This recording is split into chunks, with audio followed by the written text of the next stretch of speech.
Voilà, voici un article sur l'hérédité des yeux provenant du livre Le guide pratique de la parenté consciente, que vous voyez ici, que j'ai payé 1,90 € à un marché aux livres de la place Kléber de Strasbourg il n'y a pas trop longtemps. Donc l'hérédité.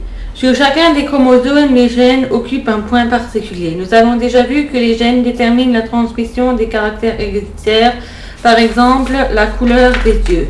Supposons qu'un individu aux yeux bruns épouse une femme aux yeux bleus et que pour chacun d'entre eux, les caractères yeux blancs et yeux bleus soient inscrits sur les gènes des deux chromosomes d'une paire donnée. Toutes les cellules reproductrices reçoivent donc du côté paternel le gène des yeux bruns et du côté maternel le gène des yeux bleus, ce qui par union de deux cellules donne dans l'œuf fécondé un gène yeux bruns accolé à un gène yeux bleus. En fait, l'enfant aura les yeux bruns. Pourquoi? Parce que le gène des yeux bruns domine le gène des yeux bleus. C'est un gène dominant. On dit du gène des yeux bleus qu'il est récessif. Il ne se manifeste que s'il est présent sur les deux chromosomes d'une paire. Tous les enfants issus d'un couple yeux bruns purs et yeux bleus auront donc les yeux bruns.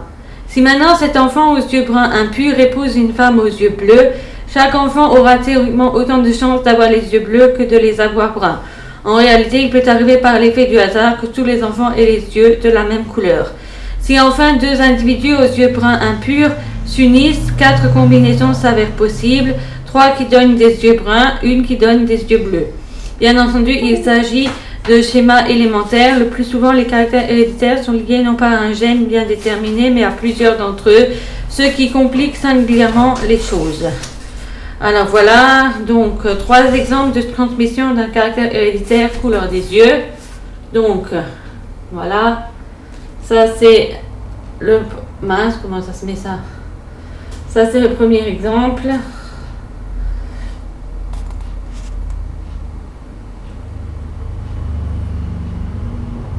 Où on voit l'au-dessus, c'est l'enfant. En dessous, c'est les parents et tout en dessous, c'est les grands-parents. Les traits blancs correspondent aux yeux bruns et les traits blancs correspondent aux yeux bleus. Voilà, ça c'est les combinaisons. Et ça, c'est le troisième. Voilà.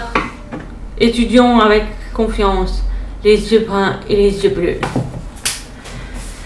Alors maintenant, je vais chercher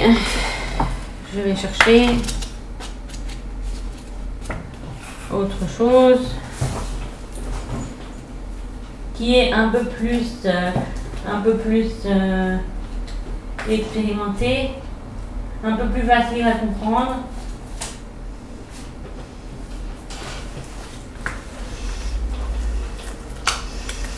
Donc ça c'est ça.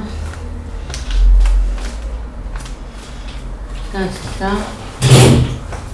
J'arrive.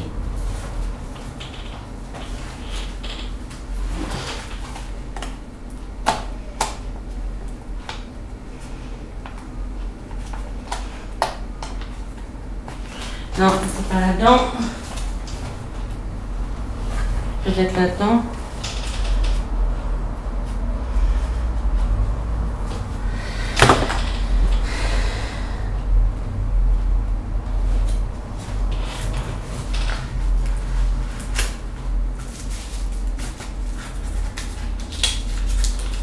Désolée pour le temps d'attente, mais je ne veux pas ouvrir la vidéo.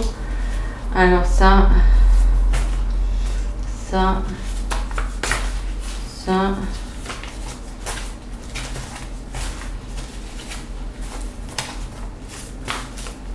Donc là-dedans, c'était pas.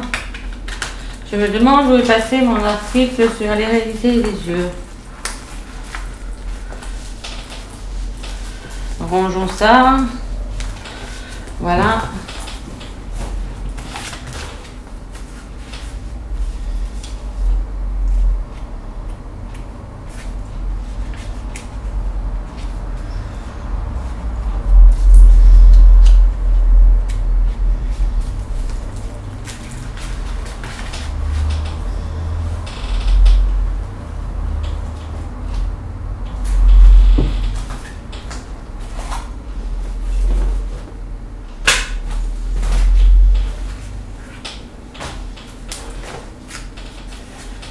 Ah, je l'ai trouvé. Je l'ai trouvé. Voici l'article sur l'hérédité des yeux. Alors, que l'on regarde, donc voilà le schéma. Vous voyez correctement les yeux bruns et les yeux bleus. Mais là, c'est un peu flou, je dirais. Hein.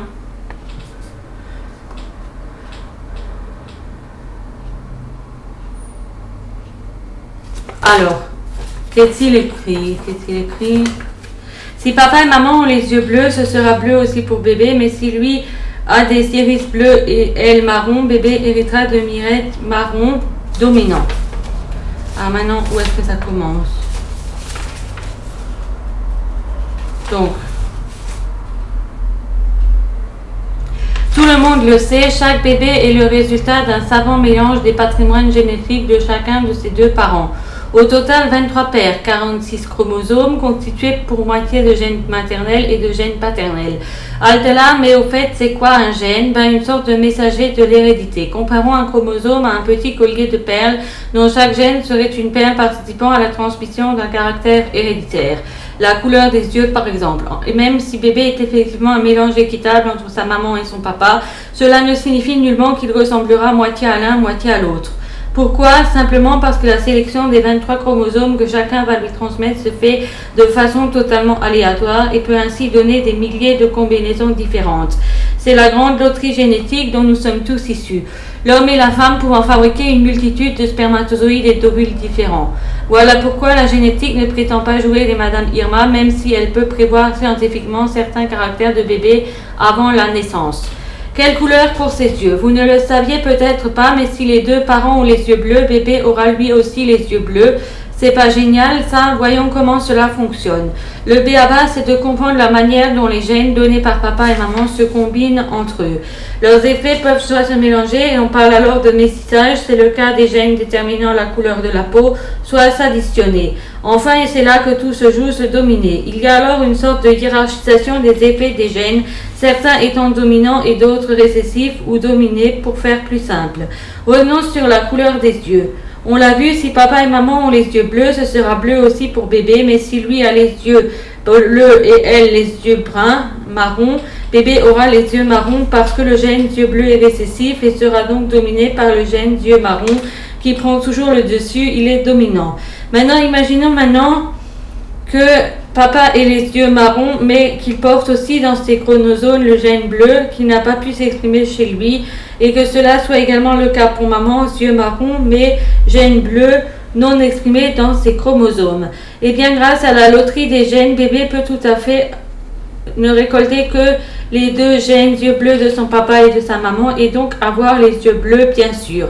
Certains gènes transmis ont ainsi un effet plus visible que d'autres. Pour la petite histoire, sachez par exemple que les yeux bridés ou la myopie sont récessifs.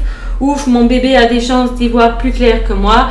Les longs cils et les taches de rousseur dominant, l'atlas, ainsi que les grandes oreilles, bof. Il sera sage comme une image. Aussi précieuses que soient ces règles, les gènes ne décident pas de tout, loin de là. Exemple, si la prédisposition à prendre du poids est héréditaire, elle dépend aussi et surtout des conditions d'alimentation. De même que la taille ou la musculature peuvent varier en fonction du mode de vie et des activités pratiquées, il n'y a qu'à voir David Douillet. S'il était sans nul doute déjà bien charpenté par nature, la pratique accrue du judo a encore accentué ce caractère. La couleur de la peau peut ainsi changer en fonction des expositions solaires.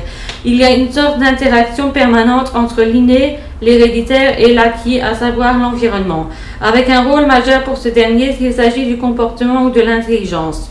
Certes, les gènes déterminent les éléments en jeu dans le fonctionnement du cerveau, mais en aucun cas la manière dont celui-ci apprendra à fonctionner.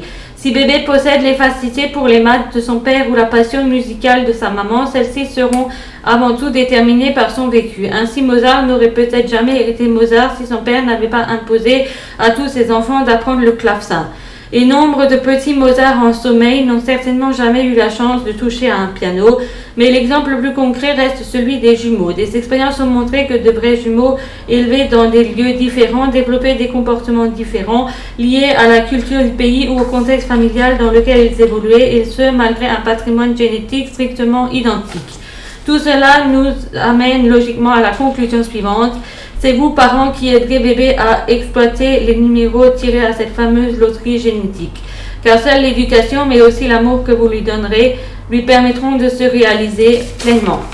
Voilà, c'était l'hérédité des dieux. Alors, je vous remontre le petit schéma. Ça, c'est le schéma.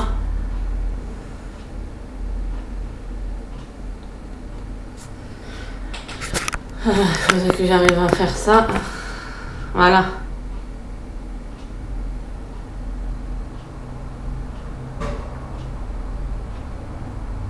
Voilà. La ligne du dessus étant les grands-parents, la ligne du dessous les parents et la ligne tout en dessous les enfants. C'était l'hérédité des dieux par moi, Christelle, avec mes 2 sources, magazine Infopresse photocopié en couleur et livre Le guide de la parenté consciente.